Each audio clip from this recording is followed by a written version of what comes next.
हाय दोस्तों, आज मैं आपको एक्सप्लेन करने वाला हूँ anime series ghost concert missing song episode 6 के बारे में। तो अगर आप चैनल पर नए हो तो चैनल को सब्सक्राइब कर लेना, वीडियो को लाइक कर लेना। एपिसोड की स्टार्टिंग होती है जहाँ पे हमें पास्ट का सीन दिखाया जाता है। हमें दिखाया जाता है वो सीन जहाँ पे अभी म्यूक्स को बनाया ही जा रहा होता है, यानी कि वो ट्रायल पीरियड में होती है। हम देखते हैं कि उस समय म्यूक्स से किसी को भी कोई खतरा नहीं होता है, बल्कि म्यूक्स जो है वो लोगों को नए नए तरह के गाने सुनाती है, जिसकी वजह से लोगों को म्यूक्स काफ़ी ज़्यादा पसंद आ रही होती है। यानी कि म्यूक्स की पॉपुलैरिटी काफ़ी ज़्यादा बढ़ रही होती है। हमें पता चलता है कि म्यूक्स को बनाने वाला और कोई नहीं बल्कि हमारा सेती है। हमारा वही सेती जो कि इस समय म्यूक्स को ख़त्म करना चाहता है। एक समय पे उसी ने म्यूक्स को बनाया था। केवल उसने ही नहीं बल्कि उसके साथ में रीका ने भी उसने उसकी मदद की थी। रीका यानी कि वही लड़की जो कि हमारे सेती के साथ आजकल रहती है, और उसके बाल जो हैं वो गोल्डन कलर के हैं। बट अब उस समय जो मतलब पुराने समय में उसके बाल काले थे, और वो जो थी वो हमारी सेती के साथ हर चीज़ में उसकी मदद करती थी। यानी कि इसने भी हमारी म्यूक्स को बनाने में काफ़ी ज़्यादा मेहनत की थी। हमें पता चलता है जो म्यूक्स होती है वो एक एआई रोबोट होती है, जिसे हमारे सेती और रीका ने बनाया होता है दुनिया के लोगों की मदद करने के लिए। बट अचानक से जो हमारी म्यूक्स होती है वो खुद ही अपने आप सोचना स्टार्ट कर देती है, और कई अजीब अजीब तरीके के काम करती है जो कि लोगों को काफ़ी ज़्यादा पसंद आता है। हम देखते हैं कि ये सारी चीज़ें देख के रीका और सेती काफ़ी खुश होते हैं कि उनके द्वारा बनाया गया प्रोजेक्ट सच में काफ़ी कमाल का बना है। हमें पता चलता है कि जो लोग होते हैं वो ऐसे ऐसे मैसेज करते हैं म्यूक्स के बारे में जो कि काफ़ी बहुत प्रशंसनीय होते हैं, यानी कि उनको मतलब म्यूक्स की आदत पड़ चुकी होती है। वो लोग म्यूक्स के बिना जी नहीं सकते हैं। और हम देखते हैं कि ये बात सुन के जो हमारे साथी होता है वो काफ़ी खुश होता है कि उसके द्वारा बनाया गया रोबोट जो कि दूसरे मतलब लोगों की मदद के लिए बनाया गया था, वो सच में काफ़ी कारगर रहा। और फाइनली हम देखते हैं कि उसके बाद हमें पता चलता है जो हमारी म्यूक्स होती है उसके पास खुद की भी सोचने समझने की क्षमता होती है। और वो सैथी और हमारे रीका को अपने मदर फादर समझती है। यानी कि जो म्यूक्स है वो अपना फादर हमारे सैथी को, और अपनी जो मदर है वो हमारी रीका को समझती है। समझ रहे हो? और फाइनली हम देखते हैं कि जो हमारी म्यूक्स होती है वो उन दोनों को थैंक्स कहती है कि उन लोगों ने उसे बनाया। और उसके बाद हमें फाइनली प्रेजेंट का सीन दिखाया जाता है जहाँ पे हम देखते हैं जो हमारा सेती होता है वो अपनी पूरे ग्रुप के साथ जा रहा होता है हमारी म्यूक्स को ख़त्म करने के लिए। और फाइनली हम देखते हैं कि वो अपने एजेंट से कहता है कि तुम्हें हमारे लिए काम करना होगा और हमारी मदद करनी होगी अगर कोई भी दिक्कत हुई तो। और फाइनली हम देखते हैं कि वो मान जाता है। तभी हम देखते हैं जो हमारा सेती होता है वो फाइनली वहाँ से निकलने की तैयारी करते हैं। वो सभी लोग पूरी तरीके से प्रतिज्ञा करते हैं कि वापस जिंदा ही आएंगे। कि जो उनका साथी होता है कहता है कि ठीक है, तुम लोग जा सकते हो, बट अगर तुम्हें कोई भी प्रॉब्लम हुई तो मैं तुम्हें तुरंत ही वापस यहाँ पे लेके आ जाऊँगा। और फाइनली हम देखते हैं कि हमें अचानक से जो हमारी सैरिया होती है वो याद करती है कि क्या उसे हमारे सैथी से और हमारी रीका से पूछना चाहिए उनके पास्ट के बारे में। बट वो कहती है कि अभी नहीं, मैं इनके बारे में बाद में पूछूंगी। फाइनली हम देखते हैं कि वो लोग टेलीपोर्ट हो जाते हैं उस जगह पे जहाँ पे म्यूक्स का शासन होता है। हम देखते हैं कि म्यूक्स के हेडक्वार्टर के पास उन्हें कुछ दूसरे भी लोग दिखाई देते हैं, वही स्पिरिट भगाने वाले लोग। और हम देखते हैं कि उनको देख के जो हमारा सैती होता है वो कहता है कि हमें इन्हें हराना होगा। फाइनली हम देखते हैं कि वो लोग उनके साथ फाइट करते हैं, बट हमारा जो सैती की टीम होती है वो इतनी पावरफुल होती है कि उसे देख के वो लोग भाग जाते हैं। और हम देखते हैं जो हमारी सैरिया होती है वो तो भाई अचानक से अपने वो रूप ले लेती है ना एकदम से भूतों वाला। और हम देखते हैं कि जैसे वो घोस्ट का रूप लेती है तो वो तो भाई डर के तुरंत ही निकल लेते हैं। वहीं दूसरी ओर हम देखते हैं जो हमारा सैती होता है वो कहता है कि भाई वो लोग तो यहाँ से चले गए, बट हमें जल्दी से यहाँ पे काम करना स्टार्ट करना होगा।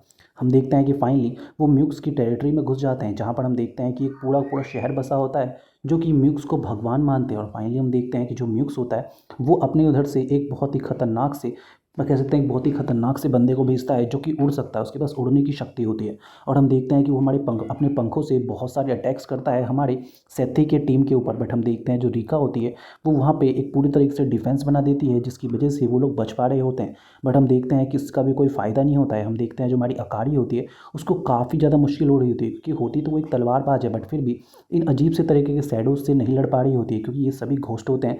दूसरी ओर हम देखते हैं कि जो बाकी जो लड़कियां होती हैं वो भी बहुत बढ़िया काम कर रही होती हैं और भी उन सभी शैडोज़ को ख़त्म कर रही होती है। तभी हम देखते हैं जो हमारी रीका होती है वो तो भाई काफ़ी ज़्यादा तगड़ा काम कर रही होती है। वो तो भाई बहुत सारे घोस्ट को ख़त्म करने के साथ साथ उस उड़ने वाले पक्षी वाले जो बंदा होता है ना उसको भी मारने की कोशिश कर रही होती है, क्योंकि अगर वो मर गया तो ये सारे घोस्ट खत्म हो जाएंगे। फाइनली हम देखते हैं जो हमारा सेती होता है वो कहता है कि वेल अब हम सबको मिलकर लड़ना होगा। फाइनली हम देखते हैं जो हमारी सैरिया होती है वो भी अपना रूप बदल लेती है और वो सभी मिलकर लड़ते हैं। हम देखते हैं कि मिलकर लड़ने के बाद वो लोग उस पक्षी को फाइनली हरा देते हैं, उस पक्षी वाले इंसान को। और हम देखते हैं कि वो जैसे ही म्यूक्स की टेरिटरी में घुसना शुरू करते हैं यानी कि उसके घर की तरफ, तो हम देखते हैं कि ऊपर की तरफ से एक घोस्ट आती है जो कि एक मिड लेवल बॉस होती है और वो बहुत ही खतरनाक होती है। हम देखते हैं जो सैरिया होती है वो कहती है कि आखिर तुम हमें क्यों रोक रही हो? क्या तुम जानती नहीं हो कि जो म्यूक्स है वो बहुत ही गलत इंसान है, यानी कि गलत रोबोट है जो कि दुनिया के लोगों के लिए बहुत बड़ा खतरा है। बट हम देखते हैं वो कहती है कि ये तुम्हारी गलती है, वो हम तुम्हें उसे डिस्ट्रॉय नहीं करने देंगे, वो हमारे लिए भगवान है। बट हम देखते हैं कि ये बात सुन के जो सैरिया होती है वो कहती है क्या तुम्हें सच में लगता है कि वो तुम्हारे लिए भगवान है, बल्कि वो दुनिया के लोगों से म्यूज़िक सीन रही है। बट हम देखते हैं कि वो फिर भी उसकी बात नहीं मानती, वो कहती है कि म्यूज़िक हमारे लिए भगवान है, हम उसके लिए कुछ भी कर सकते हैं। और फाइनली हम देखते हैं वो जो घोस्ट होती है वो हमारी सैरिया से लड़ना स्टार्ट करती है। हम देखते हैं जो सैरिया होती है वो भी अपने स्पिरिट पावर का इस्तेमाल करती है और काफ़ी बढ़िया तरीके से उसे फाइट करती है। दूसरी ओर हम देखते हैं जो हमारी सियोंजी होती है वो भी काफ़ी बढ़िया तरीके से फाइट कर रही होती है उस उड़ने वाले पक्षियों से, क्योंकि वो उड़ने वाले कई सारे पक्षी होते हैं। और फाइनली हम देखते हैं जो हमारी अकाड़ी होती है वो भी अपनी पूरी शक्ति दिखाती है और पूरी शक्ति का इस्तेमाल कर रही होती है, बट वो सभी के सभी काफ़ी ज़्यादा घायल होते हैं। दूसरी ओर हम देखते हैं जो हमारा सैथी होता है वो भी पूरी कोशिश कर रहा होता है, बट सैथी पे भी ज़्यादा पावर होती नहीं है, उसको भी काफ़ी चोट लगी होती है।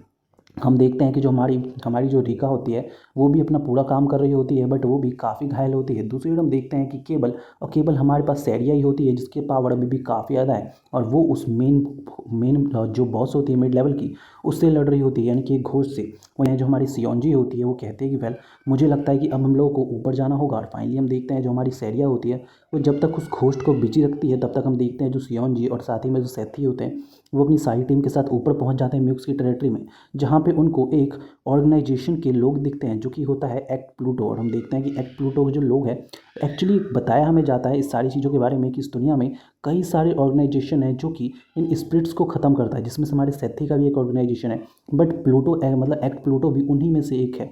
और फाइनली हम देखते हैं जो हमारी वहाँ पे जो म्यूक्स होता है ना उसका गाना बजना स्टार्ट होता है। हम देखते हैं कि जैसे ही म्यूक्स का गाना बजना स्टार्ट होता है तो हम देखते हैं कि उसकी ध्वनि के कारण कुछ ऐसा मतलब पावर निकलता है उसकी ध्वनि से कि उसे सुनते ही जो हमारी रीका होती है, साथ ही में हमारी अकाड़ी होती है, सैथी होता है, उन सभी की पावर जो है ना कम होने लगती है। और हम देखते हैं दूसरी ओर जो हमारी सैरिया होती है वो उस घोस्ट को हराने के लिए म्यूज़िक गाना स्टार्ट करती है। हम देखते हैं वो जैसे ही गाना गाना स्टार्ट करती है हम देखते हैं जो वो घोस्ट होती है वो और भी खतरनाक तरीके से उस पर हमला करने लगती है, बट कोई फ़ायदा नहीं होता क्योंकि सैरिया उसे गाना सुना रही होती है। हम देखते हैं कि सैरिया के ऊपर काफ़ी खतरनाक सा अटैक होता है जिससे उसके शरीर से काफ़ी खून निकलने लगता है, बट उसका भी कोई फ़ायदा नहीं होता क्योंकि सैरिया तो पूरी तरीके से अपने गाने में घुसता है। उसके गाने की वजह से आखिरकार वो दोनों एक दूसरे से मिलते हैं और हम देखते हैं जो घोस्ट होती है वो भी उसके गाने में मिल जाती है और उसे फाइनली होश आ जाता है। और फाइनली हम देखते हैं कि जो हमारी वो घोस्ट होती है वो आखिरकार सैरिया से मर्ज हो जाती है, और सैरिया से मर्ज होने के बाद आखिरकार सैरिया को एक और नया स्पिरिट मिलता है। दूसरी ओर हम देखते हैं जो हमारी सियोंजी होती है वो भी अपने सपने में होती है, क्योंकि उस म्यूज़िक को सुन के उन लोगों की शक्ति तो चली गई, साथ ही में वो लोग जो है ना सपने में भी चले जाते हैं जहाँ पे वो लोग वो चीज़ देखते हैं जो कि उनको सबसे ज़्यादा पसंद है।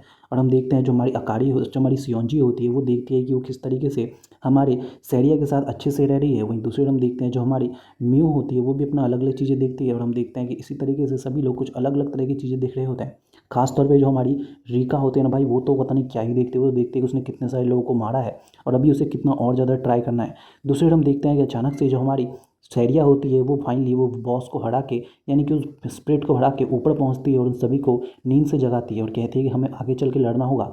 बट हम देखते हैं कि हमारी जो रीका होती है वो कहती है कि नहीं, हम आगे नहीं जा सकते, हमारा जो प्लान है वो फेल हो चुका है, हम अगली बार आएंगे और तभी हम इस पर अटैक कर पाएंगे।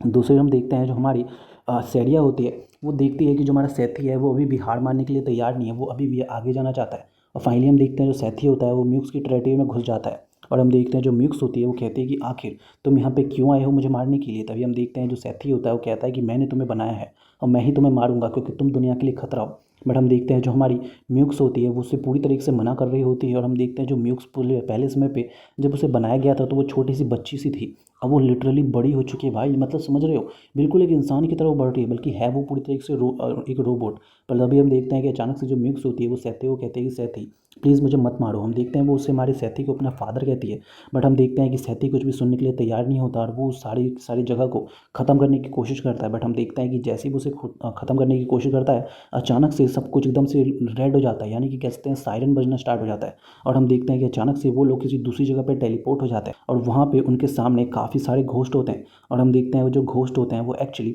हमारी सैथी पर अटैक करने के लिए आए होते हैं, और हम देखते हैं वो जैसे ही सैथी पर अटैक करता है हम देखते हैं कि उनका जो मेन फोकस होता है वो होता है हमारी सैरिया को उनसे दूर ले जाना, क्योंकि सैरिया के पास काफ़ी पावर है। और फाइनली वो उसमें कामयाब भी होते हैं। हम देखते हैं जो एक बंदा होता है वो हमारी सैरिया को पकड़ के वहाँ से गायब हो जाता है। वहीं दूसरी ओर हम देखते हैं हमारी रीका को उसको कहीं अलग ही जगह पे टेलीपोर्ट कर दिया जाता है। हम देखते हैं वो जैसे ही टेलीपोर्ट होकर दूसरी जगह पहुंचती है तो हम देखते हैं कि वहाँ पे एक्ट प्लूटो की एक लड़की होती है जो कि हमारे रीका से कहती है कि रीका क्या तुम इसे ख़त्म करना चाहती हो। तभी हम देखते हैं रीका कहती है कि हाँ मैं इसे ख़त्म करूँगी, क्योंकि म्यूक्स ने दुनिया से म्यूज़िक सीन लिया है जो कि उनके लिए सबसे ज़्यादा इंपॉर्टेंट है और लोगों को मार भी रही है। तभी हम देखते हैं जो एक्ट प्लूटो की लड़की होती है वो कहती है क्या तुम्हें सच में लगता है कि तुम अपने बच्चे को मार पाओगी, क्योंकि हमारी रीका ने ही तो उसे बनाया है और हमारी जो म्यूक्स है वो उसे अपनी माँ भी मानती है। और हम देखते हैं कि आखिरकार हमें पता चलता है कि यहाँ पे काफ़ी सारे ऑर्गेनाइजेशन हैं जो कि अलग अलग जगहों पे फैले हुए हैं और वो स्पिरिट्स को ख़त्म करते हैं। उन्हीं में से एक हमारे सैती का भी जो ऑर्गेनाइजेशन है ना वो है। और हमें फाइनली पता चलता है कि एक्चुअली वो जो औरत होती है एक्ट प्लूटो की, वो हमारी रीका को जो है ना उसकी जो है ना मतलब दिमागी स्थिति को ख़राब कर रही होती है,